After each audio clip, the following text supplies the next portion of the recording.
Bonjour à tous, nous étions 8 participants à ce dernier Café Philo. Jocelyne de Compoix du Café Philo de Thonon nous a rendu visite, merci à elle. Elle nous annonce à l'occasion un repas philosophique avec pour thème Aimer, est-ce l'essentiel, qui aura lieu en date du vendredi 31 mai à partir de 18h30 dans un restaurant à Évian. Toutes les informations seront dans notre forum dont le lien est dans les détails de la vidéo. Nous nous sommes inspirés pour notre thème d'un conte, à vrai dire d'une histoire dite enfantine de Günther Anders. Je vous la lis. Comme cela ne plaisait pas beaucoup au roi que son fils abandonne les sentiers battus et s'en aille par les chemins de traverse se faire par lui-même un jugement sur le monde, il lui offrit une voiture et un cheval. Maintenant, tu n'as plus besoin d'aller à pied. Telles furent ses paroles. Maintenant, je t'interdis d'aller à pied. Tel était leur sens. Maintenant, tu ne peux plus aller à pied. Tel fut leur effet. Dans la pratique, j'invite les participants à dire quelles leçons ils tirent de cette histoire, ce qu'elle leur inspire, et éventuellement là où les questions qu'elle leur suggère. Questions autour desquelles nous élaborerons notre débat en avançant progressivement vers celles qui semblent nous interpeller le plus. Alors voici quelques questions que nous nous sommes posées.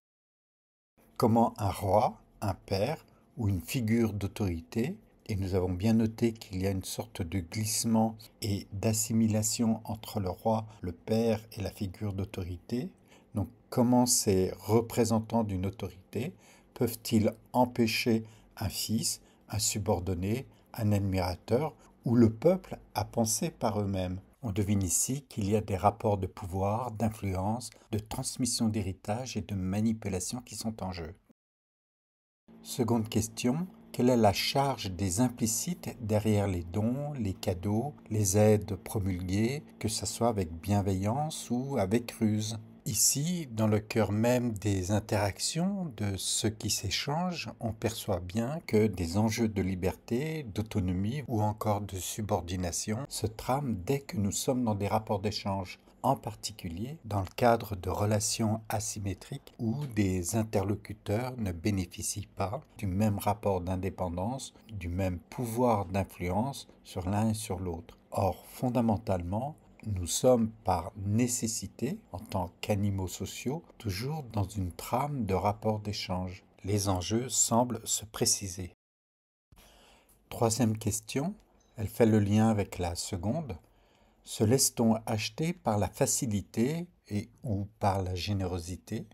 Jusqu'où renonce-t-on à soi, ici la démarche d'exploration et d'autonomie du Fils, en raison d'un changement de situation, celui-là de se déplacer à cheval et en carrosse, plutôt que d'arpenter des chemins inconnus à pied, ce qui modifie en fait notre disposition à être, à se mouvoir et à exister par soi-même. C'est notre rapport à l'expérience au monde qui s'en trouve transformé. Essayons ici de soulever quelques points. Jusqu'où renonçons-nous à nous-mêmes lorsque nous nous inscrivons dans une démarche d'exploration? Donc ici, celle du fils par rapport à son père. Souhaitait-il d'emblée s'émanciper de son influence ou répondait-il simplement à l'appel que tous les adolescents ressentent? Dans les deux cas, la question du renoncement à soi et de l'attelage comme moyen d'exploration se pose, car selon l'usage que le Fils en fera, un usage circonstancié et parcimonieux ou systématique et sans discernement, son rapport au monde s'en trouvera bien modifié. Cela dit, les questions des limites de l'exploration se posent malgré tout. En effet, il peut se trouver à un moment donné que l'on souhaite se poser, que l'on en ait assez vu, ou peut-être que l'on commence à tourner en rond. On a le sentiment de ne plus rien apprendre vraiment. Il y a également l'idée où, par rapport à soi, on peut avoir des peurs, ressentir du mal-être. En fait, on se rend compte que la question de l'exploration et des limites rencontrées se trouve conditionnée par des motivations de départ, par les moyens, à pied, en carrosse ou en faisant le tour des hôtels, mais aussi par l'environnement de sa classe sociale et par des déterminations intérieures. D'une certaine manière, on peut dire que tout ce dont on hérite et ce dont on est conscient détermine non seulement le cadre dans lequel on se meut, mais aussi un horizon intérieur, ce qui nous empêche de considérer l'inconnu, d'apprendre à composer avec lui. Cet inconnu, en raison de notre manque d'expérience directe avec lui, pourra être plus tard un motif d'inquiétude, une source de peur. Il peut se traduire par un sentiment d'étrangeté de tout ce qu'on ne sait pas, que nos limites sont bien atteintes, mais elles relèvent plutôt de l'impossibilité de savoir apprendre de situations totalement nouvelles. En conséquence de quoi, on s'anime de la certitude de savoir où se trouve le bon chemin en raison de l'expérience que l'on en a. C'est un premier ordre de questions que nous nous sommes posées. Il y en a un second qui est en rapport avec la notion d'expérience. Ne convient-il pas qu'un père, qu'il soit bienveillant ou manipulateur, transmette son expérience à son fils, qu'il lui évite de perdre du temps, qu'il le mette en garde contre certains dangers, qu'il vise pour lui ce qu'il estime être le mieux? Cela va de soi, n'est-ce pas? Notons ici que nous nous écartons de l'argument de la manipulation ou celui de la malveillance et que nous essayons de nous concentrer sur celui de l'expérience, sur la question de sa transmission. Partageons-nous l'expérience ou la transmettons-nous de telle sorte que nous empêchons l'autre de faire les siennes? Dans le cas d'une transmission, on transmet ce que l'on sait et dans le cadre d'un partage, on fait part à l'autre d'un savoir dont il peut s'inspirer pour enrichir sa propre expérience. Mais ces deux savoirs, transmis ou partagés, n'ont pas la même valeur de pertinence ou d'efficacité. Le savoir éprouvé en situation, dans la vie pratique, n'a pas la même validité que celui transmis oralement et encore moins que celui transmis par une autorité, celui provenant d'un cours ou d'un tutoriel vidéo. Les savoirs, selon la façon dont ils sont acquis, ne sont pas équivalents en eux-mêmes. François, l'un de nos participants, parle d'un exercice d'équilibriste difficile.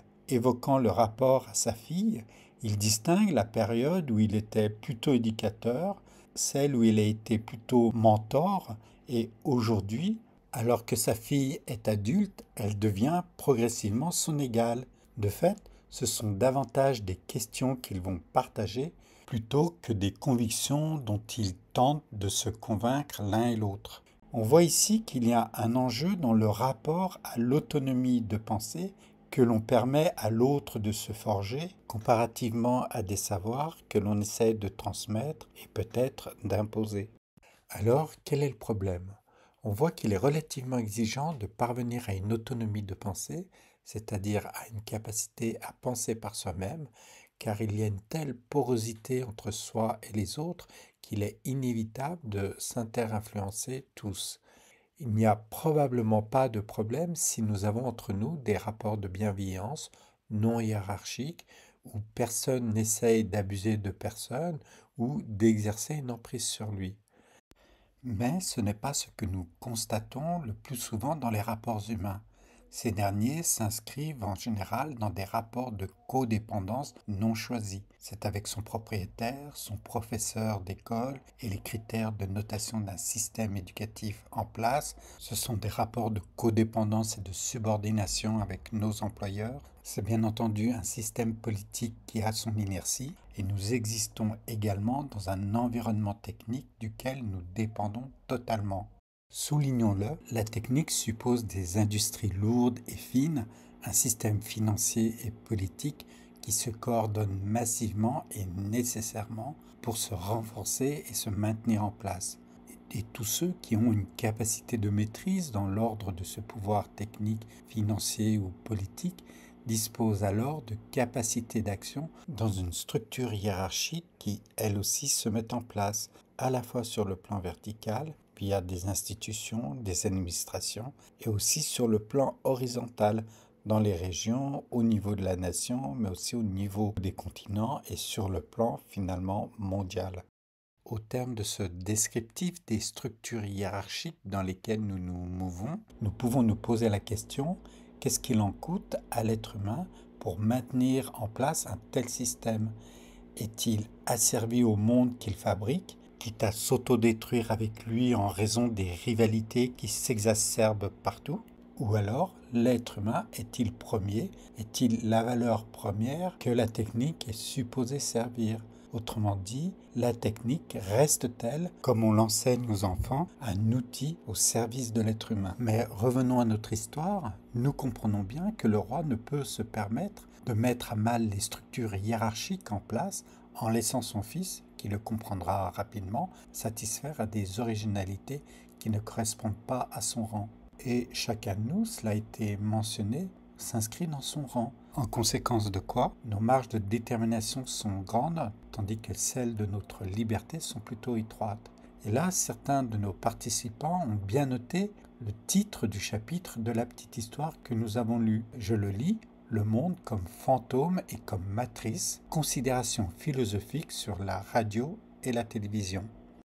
Pour Günther Anders, il s'agit de comprendre comment la technique, et ici la radio et la télévision, en entrant dans le foyer de chaque citoyen, a transformé leur vie et, selon ses mots, elle a dissous la famille, l'intime, en y faisant entrer le monde extérieur. Je vais lire ici quelques courts extraits de son ouvrage car je les trouve très parlants. La télévision rend l'homme passif et lui apprend à confondre systématiquement l'être et l'apparence. Le monde devient le reflet des images. On lui bouche les yeux au citoyen, c'est-à-dire qu'on lui donne d'autant plus de choses à voir qu'il a moins son mot à dire. L'iconomanie porte constamment en elle le danger de devenir un moyen d'abrutissement. Les images, à la différence des textes, ne révèlent jamais les rapports qui constituent le monde, mais se contentent de prélever des lambeaux de celui-ci. Ainsi, en montrant le monde, elle le dissimule. Fin des extraits que vous retrouverez dans notre forum. Ainsi, avec ce sous-titre, Le monde comme fantôme et comme matrice, nous comprenons bien que nous sommes transformés en fantômes de nous-mêmes grâce à la matrice que sont la radio et la télévision. Une matrice qui, aujourd'hui, s'est enrichie de tous les écrans, téléphones et programmes à qui toutes les décisions de gestion sont confiées. Ce sont bien les machines qui nous asservissent et ceux qui en conçoivent les programmes n'entendent pas changer l'ordre du monde. Alors, ce point de vue est-il trop cynique, nihiliste, pour reprendre un terme de Günther Anders? Et pouvons-nous considérer que ce sont bien les moyens qui conditionnent les fins, des fins indexées sur la dignité des êtres humains et de leurs droits, et non celles visées par les machines pour nous asservir à leur programme? Mais rien n'est moins sûr. Et c'est bien pour cette raison que le roi offre à son fils les moyens de l'exploration du monde, sachant que ceux-ci conditionneront sa manière de le concevoir. Alors, où est le mal au terme de notre débat? Günther Anders observe que les fins que sont les performances des machines se sont substituées aux moyens. Les moyens, ce sont les humains qui sont au service des machines, qu'ils s'évertuent de rendre toujours plus performantes, afin, croit-il, qu'elles le servent d'autant mieux. Mais les machines étant nettement plus performantes que les humains, c'est la question de la honte prométhéenne. Il y a eu une inversion du rapport entre les fins et les moyens. Les machines sont devenues nos dieux et les humains sont là pour les servir. Je vous remercie de votre écoute. Soyons vigilants par rapport à tous ceux qui tendent à abuser de leur pouvoir ou lorsque les contre-pouvoirs d'une société, d'un groupe social ou même celui d'une famille se pervertissent, se corrompent ou deviennent comme inexistants, car alors tous les abus seront permis.